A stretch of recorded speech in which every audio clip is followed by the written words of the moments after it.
Réel de jouissance spéciale.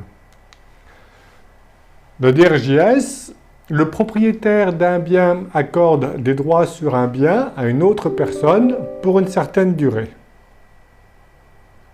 Alors, les parties ont une très grande latitude. Ça peut porter sur un immeuble le plus souvent, mais ça peut porter aussi sur des meubles, des droits sociaux. Le bénéficiaire ou celui qui accorde le droit réel de jouissance peut être une personne physique ou une personne morale. Alors voici des exemples. Vente d'un immeuble qui comporte une clause qui réserve la jouissance ou l'occupation d'une partie du bien au vendeur. Le droit de jouir et d'occuper l'étage d'une maison consentie par son propriétaire à une fondation. L'accès à la piscine. Voilà. Alors ça se distingue, on va le voir, d'un usufruit commun et de la nue propriété. La différence avec l'usufruit, notamment, c'est que le droit réel de jouissance spéciale n'est pas cessible. Et alors que l'usufruit accordé à une personne morale ne dure que 30 ans, eh bien, le droit de jouissance peut être accordé pour une durée supérieure à 30 ans, mais il ne peut pas être perpétuel.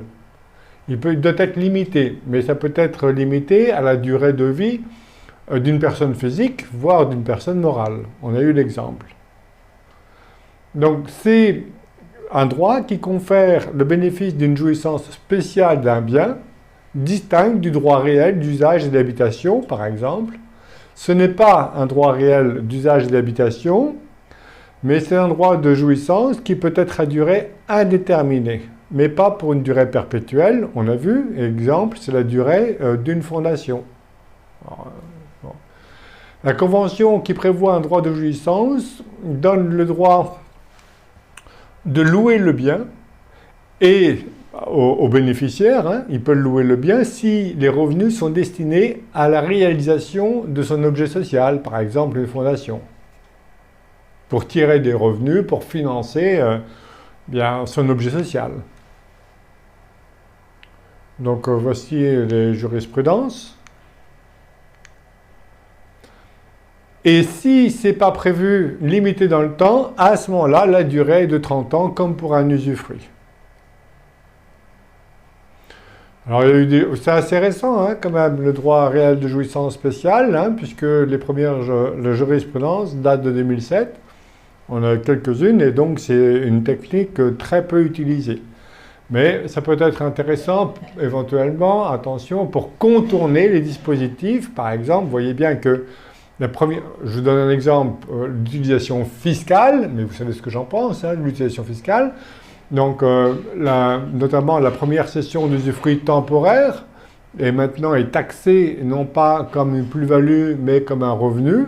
Et bon, eh bien ici, puisque c'est pas limité, eh bien, elle n'est pas temporaire, et donc on échappe à l'article 13.5 du Code général des impôts.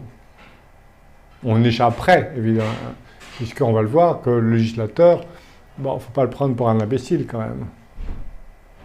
On a un autre droit de jouissance, celui-ci qui est légal, c'est le droit de jouissance légale des biens des enfants mineurs.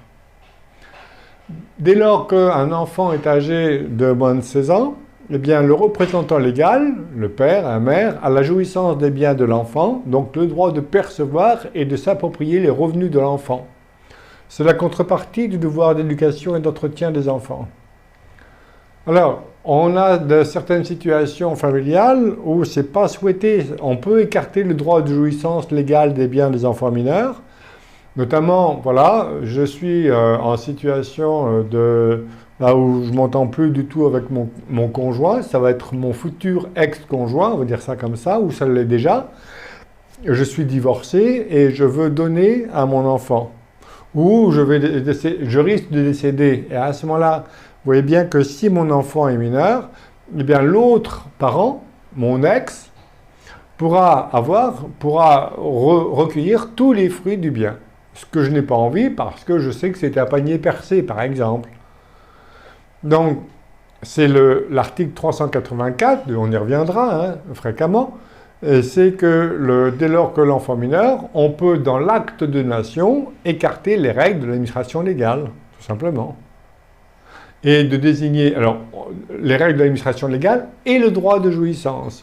D'ailleurs, une jurisprudence dit dès lors que vous écartez le droit légal, eh bien, vous écartez le droit de jouissance. Bon, il vaut mieux le préciser.